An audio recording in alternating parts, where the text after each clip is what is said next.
Hello everyone and welcome back to my B&B Everyday YouTube channel. I hope you guys are having a wonderful day. Before we start, please hit the subscribe button and give this video a thumbs up.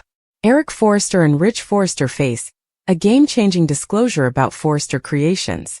Meanwhile, Steffi Forrester Finnegan has dubieties about Carter Walton's true intentions. Ridge and Eric to continue celebrating the return of Forrester Creations. Carter ripped up the LLC papers and from what I can see it seems genuine.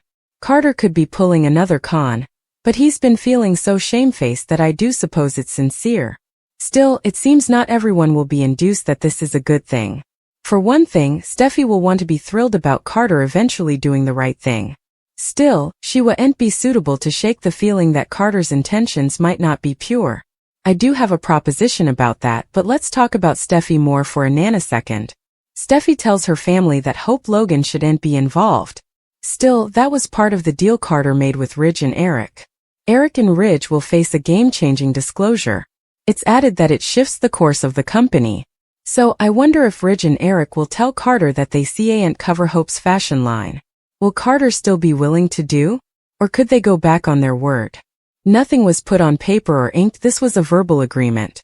So, it's quite possible that they deceive Carter and get relief of Hope. As for what differently to anticipate, it seems that Carter will face another moral dilemma. Once Carter tells Hope what he's done, she'll flip out. The susurrus is trying to help Hope, especially since she supported his vision all this time. I'm not relatively sure if Hope will see it that way too. It wouldn't surprise me if Hope walked down from her line just so she didn't have to be under Steffi's thumb ever again. That could lead to further close moments between Carter and Daphne Rose. Still, what happens when Carter learns that Steffi planted Daphne there? Could he question her true passions? At the Cliff House, Taylor was devastated to hear that Finn's Aunt Poppy had a sexual hassle with him, performing in the birth of his son Luna. Steffi verified that Luna was Finn's child, but Taylor was adamant the maternity test was incorrect, averring Finn regain it. At Bill's place, Luna, easily worried by her once conduct, contended with Finn to believe she hadn't wanted to beget detriment. She expressed deep remorse for the pain she had caused, particularly the death of her father, Tom Starr, and all the trauma she caused Steffi. Finn, feeling compassion, embraced her, expressing his anguish for her worried history. He didn't tell her about his secret, however. Not yet. Meanwhile, in the design room, Hope and Zen bandied the success of Hope for the future and Daphne Rose's benefactions to Forrester Creations. Zen noticed Carter was as agitated about the progress, leaving Hope to assure him that effects were still on the right track for Forrester's future. In the office, Carter was torn over his position at Forrester. Daphne Rose encouraged him to suppose about returning the company to Ridge and Steffi, suggesting he reflect on what was truly important to him.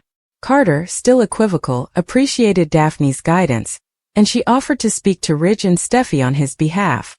She advised he should offer to hand back the company if they keep his gal's line. She didn't leave Carter important time to second-guess her before getting up near in particular. One thing led to another, which led to a hot and heavy kiss. Unfortunately, Hope browsed into the office at that exact moment and witnessed the lip lock. As you can imagine, she was devastated. Steffi encouraged Finn to do what he demanded to do, assuming he was heading to the sanitarium. After he left, she reflected on his shocking disclosure that he was Luna's father. While sorting laundry, she plotted with how to reuse the news. Taylor arrived and incontinently tasted commodity was wrong. Steffi revealed that Finn had been taken advantage of as a teenager by an aged woman, Poppy. Taylor was stupefied, and also Steffi told her the rest of the story.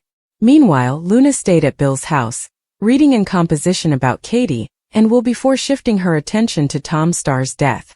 She examined his print, searching for any resemblance to herself, but set up none. Equivocal, she misdoubted he was truly her father. Away at the Forrester manse, Zend, Ridge and Daphne Rose streamlined Eric on the success of their scent line launch. Eric bothered that this would make Carter believe he'd made the right decision in taking over the company. Ridge still remained convinced that Carter was beginning to realize Hope had manipulated him. Over in the office, Carter sat behind his office, lost in study. Hope arrived, agitated about the launch, but noticed his worried expression. Daphne Rose and Zen joined them, agitating the collaboration's implicit impact. Daphne tasted Carter's vacillation and latterly brazened him, encouraging him to open up about his true passions. At the captivity, Finn demanded to see Luna but was informed she was under house arrest. Frustrated, he soon entered a communication revealing her position at Bill Spencer's house. He incontinently left to find her. When he arrived, Luna opened the door allowing it was Dario, but it was her kinsman rather. Finn, rather of being angry, pulled her into an grasp. Ridge and Taylor bandied the rearmost shocking disclosure affecting their family. Taylor bothered about the long-term trauma Steffi might suffer after Luna tried to kill her. Ridge conceded the complicated family dynamics, but refocused out that Finn and Luna weren't biologically related. Dismissing Luna as Finn's crazy kinsman, he anticipated that the marker would stick. Meanwhile, Steffi continued to reuse the horrifying consummation that her hubby's son had tried to end her life. She honored that, despite everything, Finn likely felt some excitement about having a son. When he admitted he wished he could have been there for Luna, Steffi grew uneasy, comparing his response to how he originally responded to learning Sheila was his mama. Her fears escalated when she connected the blotches and realized that Luna was Sheila's granddaughter, meaning that the same destructive DNA had been passed down to their son, Hayes. Despite her original instinct to flee, Steffi ultimately calmed down and conceded that Finn wasn't responsible for this mess. She expressed a desire for a simple, happy life. In a moment of conciliation, they kissed and comforted each other of their love. Steffi took comfort in the fact that unlike Sheila, Luna was in captivity and would no way be part of their lives again. Across city, Dario Remy continued to intimately interact with Luna, who was hiding out at Bill's manse. Bill returned home, egging Luna to retreat while Remy subtly suggested at wanting further work. Bill agreed but emphasized that his sequestration wasn't negotiable. Once Bill left, Luna reappeared and despite her crimes, Remy offered to be her friend, setting up a potentially dangerous alliance. At Il Giardino, Sheila commended in Deacon that she felt sympathy for Poppy. Cleric still had no similar compassion, reminding her that Poppy's son had killed 2 of his musketeers. Sheila understood Poppy's pain but claimed it wasn't the same. Her son Finn was an upstanding croaker, whereas Luna was a killer.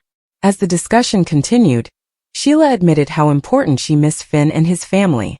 Though she claimed she wasn't obsessed, her decreasingly violent tone upset Cleric. He advised that relating with Poppy over their worried children would only fuel her obsession. Sheila still remained determined, covenanting no way to give up on chancing a way to reconnect with Finn and his family. At Bill's manse, Remy aka Dario was surprised to run into Luna while working on the A/C. He incontinently questioned whether he should be concerned about her presence. She advised him that Bill would not be happy if he knew they were talking. Remy realized that no bone, not indeed Luna's mama, knew she was there. She admitted that her life felt normal except for her ankle examiner. He plotted to understand why Bill had helped her, but she explained they participated a unique connection.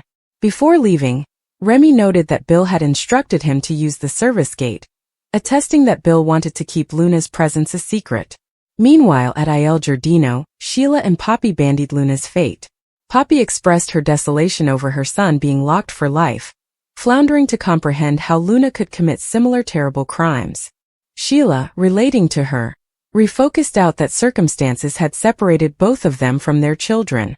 She lamented not being suitable to see Finn and endured for a relationship with her grandson, Hayes. Poppy, in gashes, admitted she'd no way have a place in Luna's life again. Sheila sympathized, expressing her despair to be involved in her family's lives. At the Precipice House, Steffi reeled from the shocking verity about Luna's lineage. Finn explained that he believed Poppy when she claimed the baby wasn't his, but recent maternity tests had verified else. Steffi was affrighted to realize that the person who had cured her and tried to kill her was actually Finn's son. She plotted to reuse the disclosure, recalling that first, she had to accept that Sheila was Finn's birth mama, and now she had to deal with Luna's actuality. Finn contended with her not to let this tear their family piecemeal, but Steffi questioned how much more she was anticipated to endure. Finn and Steffi had an emotional discussion about his history and its impact on their present. Steffi comforted him that she wasn't trying to minimize the situation, admitting how deeply it had affected him. She refocused out that Poppy was a manipulative person, a medicine addict, and the mama of a killer. She expressed gratefulness to Finn for saving her life and being there for her, emphasizing her love for him. Finn recompensed her passions but admitted that there was commodity differently. He demanded to tell her. He revealed that Poppy had formerly told him she was pregnant. This disclosure left Steffi in shock, and she began to erect together what it meant. Meanwhile, at Il Giardino, Carter was having pizza when Daphne Rose arrived, playfully noting that she didn't generally visit similar places but would make an exception for him. She wasted no time leaning into his guilt and toying with his feelings. How can he live with himself after stealing his stylish friend's company? Over at the bar, Poppy was drinking alone at the bar, reflecting on Finn's pledge to tell Steffi the verity. Sheila approached her, offering further wine and agitating the painful history involving Luna. Sheila reminded Poppy of how Luna had hurt her family, particularly Steffi, and framed her for her crimes. The discussion grew more violent when Sheila declared that she had a deep connection with Finn that no bone differently could understand, making Poppy visibly uncomfortable. At Bill's manse, Luna had a tense hassle with Remy, who honored her as the girl indicted of murder. He was surprised to find her under house arrest rather than in captivity, and suspected about Bill Spencer's involvement. Luna dismissed his enterprises, joking darkly about keeping her secret. Back at the Precipice house, Finn continued his concession to Steffi. He explained that Poppy had claimed he wasn't the father, but in reality, she had prevaricated. Steffi was affrighted to learn that Finn intentionally had a child. As the verity unraveled, Finn bared the shocking detail. His son is Luna. Steffi replied with unbelief and desolation, screaming in horror at the disclosure.